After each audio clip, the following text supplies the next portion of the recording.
जय हिंद दोस्तों। आज की वीडियो में हम देखेंगे कॉन्ट्रैक्ट ऑफ इंडेमनिटी, यानी कि आज से स्टार्ट कर रहे हैं स्पेशल कॉन्ट्रैक्ट।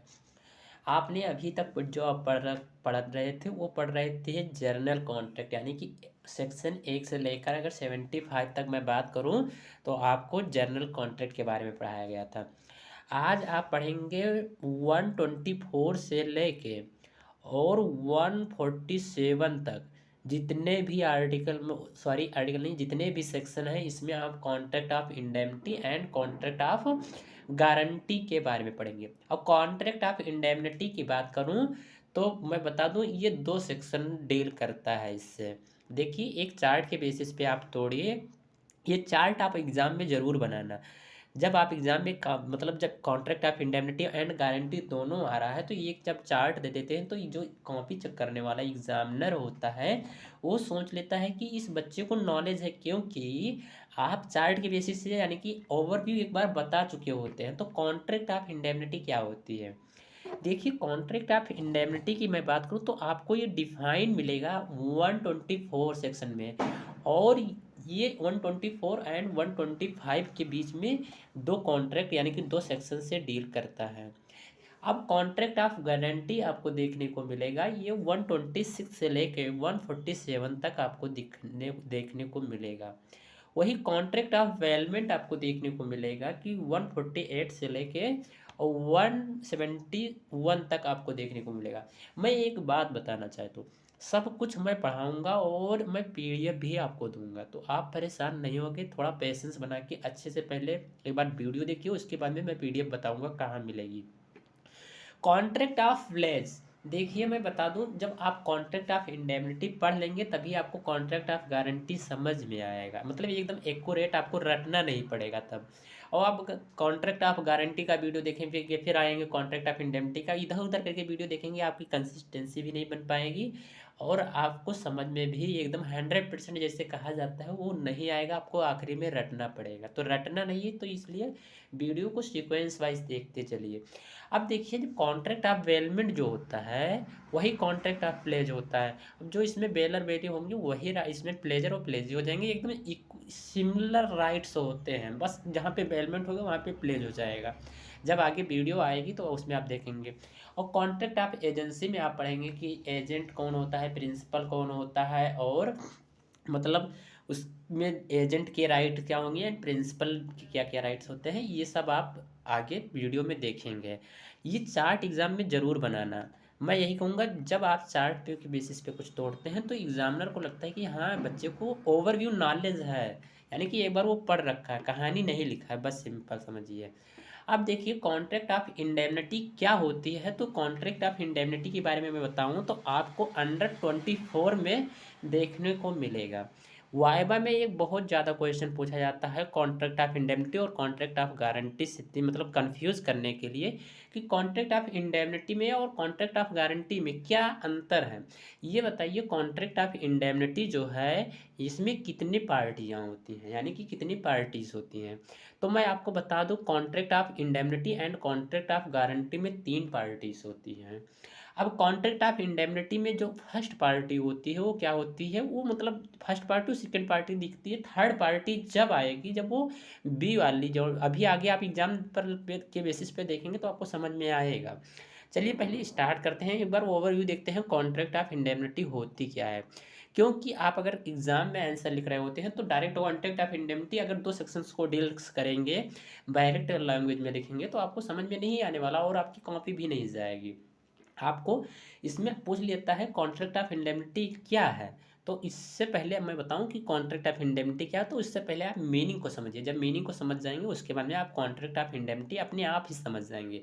तो contract of indemnity can be defined as a legal contract, मतलब क्या है, एक लीगल कॉन्ट्रैक्ट है।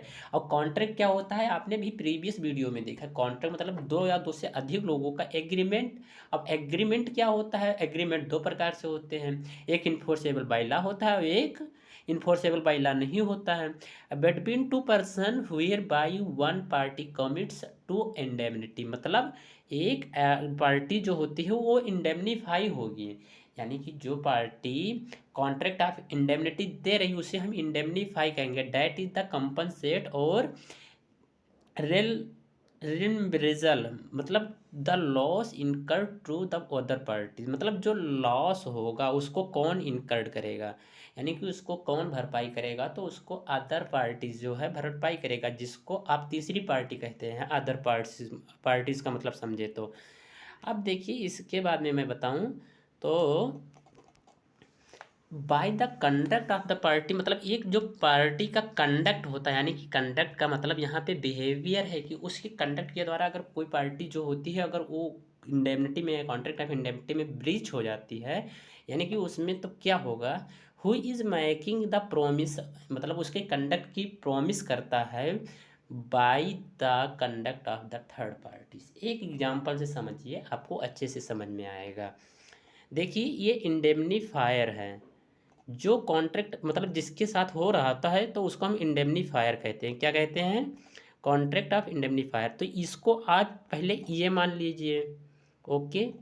और इसको जो इंडेमनीफाइड या इंडेमनिटी होल्डर जो होता है उसको आप भी मान लीजिए। जो तीसरी पार्टी उससे क्या कहेंगे? तो देखिए तीसरी पार्टी इसमें होती है, बट इसमें तीसरी पार्टी दिख नहीं रही है। आप देखिए, मान के चलिए तीसरी पार्टी कौन हो गई? सी हो गई। अब जो सी है वो ए से बोला कि आप जाके बी से क्या कर लीजिए, कॉन्ट्रैक्ट ऑफ इंडेमनिटी कर लीजिए। सी ने जाके ए से बोला आप कॉन्ट्रैक्ट ऑफ इंडेमनिटी कर लीजिए। अब कॉन्ट्रैक्ट ऑफ इंडेमनिटी मतलब होता है कि ये मान के चलिए ये को काम था पैसे का और ये बैंक के पास गया, तो बैंक से बोला कि आप हमको कुछ रुपया दे दीजिए, हमको कुछ रुपया दे दीजिए। तो भाई जब बैंक पैसा देगा तो वो एक डॉक्यूमेंट मांगेगा कि किस बेसिस पे मैं आपको पैसा दे दूँ। अगर आप कल को पैसा नहीं दे पाएंगे तो कौन मेरा पैसा भरपाई करेगा?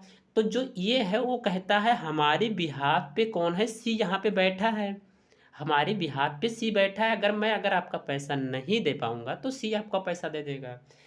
तो ये बैंक जो है सी से पूछती है कि क्या आप ऐसा इनका बात जो है इस पे एग्री करते हैं? सी बोलता है हाँ बिल्कुल सही, मैं एग्री करता हूँ। ठीक है, सी बोलता है मैं एग्री करता हूँ, तो ये जो बैंक बी है वो ए को पैसा दे देगी। अब मान के चलिए किसी कारणवश अब इसको पैसा ए को दे दिया बैंक ने, तो अब भाई बी को, अब ए को क्या होगा, बी को पैसा देना होगा। जब बी को पैसा देना होगा तो क्या होगा कि ये मान के चलिए पैसा नहीं दे पा रहा है, या ए की डेथ हो जाती है, या ये कहीं अलग चला जाता है, ऐसा समझिए, तो उस जो पैसा ये लिया है उसको किसको देना होगा? सी को देना होगा। अब इनके और ये और सी के बीच में पूछ लिया जाता है क्या कॉन्ट्रैक्ट होता है? तो कभी नहीं होता है। कॉन्ट्रैक्ट होने के लिए एक कंसिडरेशन की आवश्यकता होती है, ये और सी के बीच में कंसिडरेशन नहीं है। तो और एक एग्जाम्पल मतलब वाइवा, मतलब आपके वाइवा में भी पूछा जाएगा कि जो ये और बी के बीच में होता है कॉन्ट्रैक्ट, क्या ये कॉन्ट्रैक्ट होता है? तो बोलेंगे यस ये कॉन्ट्रैक्ट होता है। तो इसमें पूछ लिया जाता है बताइए और ये और बी का रिलेशन किससे है, और बी और सी के बीच का रिलेशन क्या है? तो ये और बी का रिलेशन कॉन्ट्रैक्ट है, और कॉन्ट्रैक्ट ऑफ इंडेमनिटी है, और बी और सी का कॉन्ट्रैक्ट है। ठीक है, तो ये याद रखना। अब ये इसमें जो है इसको ए को हम इंडेमनीफायर कहेंगे, और बी यानी कि जो मतलब कर्जा दे रहा होता है उसको हम इंडेमनिटी होल्डर कहेंगे। सिंपल एक एग्जांपल से और समझिए, तो आप अपने दोस्त को क्या कहते हैं कि आज हम चलेंगे, आप जाइए, हम मान के चलिए कॉन्ट्रैक्ट ऑफ इंडेमनिटी का एक एग्जांपल और समझाते हैं। तो यहाँ पे समझिए, ये मान के चलिए आपका दोस्त हो गया, ठीक है, ये हो गए आप, ठीक, ये हो गई एक कोचिंग क्लासेस, मान लीजिए यहाँ पे कुछ पढ़ा रहे हैं। आपने अपने दोस्त से कहा, आपने अपने दोस्त से कहा कि इस कोचिंग पे जाके आप पढ़िए, आपको अगर समझ में नहीं आता है तो आपका पैसा मैं वापस कर दूंगा। ऐसा कौन कह रहा है? ऐसा ये चुन्नू लाल कह रहे हैं। और ये मुन्नू लाल से कह रहे हैं कि आप जाके क्या कीजिए, आप इस कोचिंग सेंटर में पढ़िए, आपको अगर समझ में नहीं आता है तो मैं आपका पैसा दे दूंगा।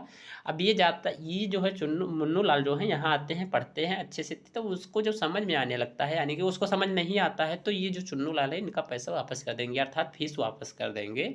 यही होता है कॉन्ट्रैक्ट ऑफ इंडेमनिटी।